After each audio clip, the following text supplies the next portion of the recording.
మాటిచ్చి మడమ తిప్పటం మా బ్లడ్లోనే లేదు అన్న చినబాబు మాటిచ్చి మాట ఎలా తప్పాడు ఒక్కసారి సోషల్ మీడియాలో వైరల్ అవుతున్న ఈ వీడియో చూసిన తర్వాత మళ్ళీ మనం క్లుప్తంగా విశ్లేషించుకుందాం. మడమ తిప్పుతాం, మాట మార్చుతాం, మన బ్లడ్లోనే లేదు. Flash back. ప్రతి సంవత్సరం జాబ్ క్యాలెండర్ విడుదల చేస్తాం. రికార్డ్ చేసుకో, డేట్ టైం రాసుకో. జగన్ లాగా పారిపోయే బ్యాచ్ కాదు నేను. నన్నెవ్వడు ఆపని. Nobody can stop Tiger. Cut చేస్తే ఈ సంవత్సరం ఉగాది నాటికి నా మెగా జాబ్ క్యాలెండర్ ఇవ్వాలని నా లక్ష్యంతో మేము అందరం పనిచేస్తున్నాం. చెప్తాను, చాలా తేలికైంది అధ్యక్ష. వర్టికల్ హారిజాంటల్ రిజర్వేషన్ చేయాల్సిన అవసరం ఉంది. Same to same. వచ్చే సంవత్సరం అంటే జనవరి నెలలో తప్పనిసరిగా జాబ్ క్యాలెండర్ కూడా విడుదల చేసే బాధ్యత ప్రభుత్వం తీసుకుంటుంది. చెప్తాను, చాలా తేలికైంది అధ్యక్ష. వర్టికల్ హారిజాంటల్ రిజర్వేషన్ చేయాల్సిన అవసరం ఉంది. మాట మీద నిలబడే మనిషివి కాబట్టిల్లు నువ్వు నిలబడా నేను వేస్ట్. మడమ తిప్పుతాం, మాట మార్చుతాం, మన బ్లడ్లోనే లేదు. ఇంతగానో దిక్కుమాలిన స్టేట్మెంట్ ఇక చూడం. చూశారు కదా సోషల్ మీడియాలో వైరల్ అవుతున్న వీడియో. చినబాబును సోషల్ మీడియాలో నెటిజన్లు ఎలా ట్రోల్ చేస్తున్నారో కూడా చూశారు. మరి మడమ తిప్పం మాట మార్చం అన్న చినబాబు గారు, జగన్లాగా పారిపోవటం తెలీదు అన్న చినబాబు గారు 2025 జనవరి 1వ తేదీ జాబ్ క్యాలెండర్ ఇస్తానని మాట ఇచ్చి మడమ ఎందుకు తప్పాడు అని నేను ఈ వీడియో ద్వారా ప్రశ్నిస్తున్నాను. 2025 జనవరి 1 అయిపోయింది, 2026 జనవరి 1 కూడా అయిపోయింది. 2 సంవత్సరాలు పూర్తి అయిపోయింది.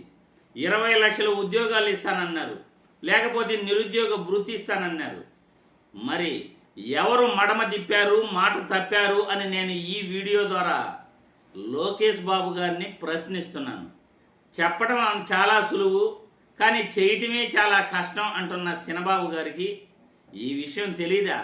జగన్లాగా పారిపోవటం మాకు తెలీదు అని అంటున్నాడే. జగన్ ఎప్పుడు పారిపోయాడమ్మా అని నేను ఈ వీడియో ద్వారా ప్రశ్నిస్తున్నాను. ఆయన అధికారంలోకి వచ్చిన కేవలం 2 నెలలకే గ్రామ సచివాలయాలు వాలంటరీ వ్యవస్థ ద్వారా దాదాపు గ్రామ సచివాలయాలలో 1,34,000 ఉద్యోగాలు, వాలంటరీ వ్యవస్థ ద్వారా 2,60,000 ఉద్యోగాలు ఆయన ఇవ్వటం జరిగింది. వైద్య రంగంలో 54,000 ఉద్యోగాలు ఆయన భర్తీ చేయటం జరిగింది. మరి మీరు వచ్చిన 2 సంవత్సరాలకు కూడా కనీసం ఒక్క ఉద్యోగం కూడా ఇవ్వలేదు. మెగా డిఎస్సి అని అన్నారు. జగన్మోహన్ రెడ్డి ఇచ్చిన నోటిఫికేషను సంవత్సరం 3 నెలలు పట్టింది మీకు ఆ పోస్టులు భర్తీ చేయడానికి. అది కూడా తప్పుల తడక. నిరుద్యోగులకు సాటిస్ఫాక్షన్ లేదు. జగన్మోహన్ రెడ్డి ఇచ్చిన కానిస్టేబుల్ నోటిఫికేషన్ పోస్టులు భర్తీ చేయడానికి 1.5 సంవత్సరం పట్టింది. అది మన ప్రభుత్వం. మనం మాట ఎట్లా ఇస్తామో, మడం ఎట్లా తిప్పుతున్నామో జనాలు కూడా చూస్తూనే ఉన్నారు. చినబాబు, మాట్లాడటం చాలా ఈజీ, కానీ చేయటమే చాలా చాలా కష్టం. జగన్మోహన్ రెడ్డి లాగా అందరూ చేయాలనుకుంటే అస్సలు వీలు కాదమ్మా. ఎందుకంటే మీ నాన్నగారే 15 సంవత్సరాలు ముఖ్యమంత్రిగా పనిచేసి శతకిలబడిపోయాడు. ఉదాహరణ చూడొచ్చు. గతంలో పింఛన్లు, వృద్ధాప్య పింఛన్లు ఎలా ఇచ్చేవారు, జగన్మోహన్ రెడ్డి వచ్చిన తర్వాత ఇంటికెళ్ళి తలుపు తట్టి ఎలా ఇస్తున్నారు. గతంలో సంక్షేమ పథకాలు ఎవరైనా ఇచ్చేవారా?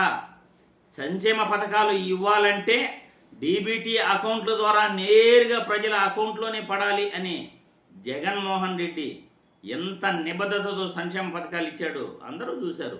ప్రభుత్వ బడులు, ప్రభుత్వ ఆసుపత్రులు జగన్మోహన్ రెడ్డి ఎలా అభివృద్ధి చేశాడో చూశారు. స్వాతంత్రం వచ్చినప్పటి నుండి ఇప్పటి వరకు మెడికల్ కాలేజీల గురించి ఎవరూ కూడా అనుకోలేదు. కానీ 17 మెడికల్ కాలేజీలు శంకుస్థాపన చేసి వాటిలో 7 మెడికల్ కాలేజీలు పూర్తి చేసి మిగతా 10 మెడికల్ కాలేజీలు దాదాపు 60% వర్క్ ఫినిష్ చేసిన జగన్మోహన్ రెడ్డి చేసిన పనులనే మీరు ఇప్పటికి కూడా పూర్తి చేయలేకపోతున్నారు. ఓడరేవులు, ఫిషింగ్ హార్బర్లు, రాష్ట్రానికి పారిశ్రామిక సదస్సు ద్వారా పెట్టుబడులు తీసుకురావటం అది ఒక్కడికే అవగలిగింది. మరి మీరు ఏం చేయగలుగుతున్నారు అని నేను ఈ వీడియో ద్వారా ప్రశ్నిస్తున్నాను. మరి ప్రజలు మీ అభిప్రాయాలను కామెంట్ రూపంలో తెలియజేయాల్సిందిగా వీడియో ద్వారా కోరుతున్నాను.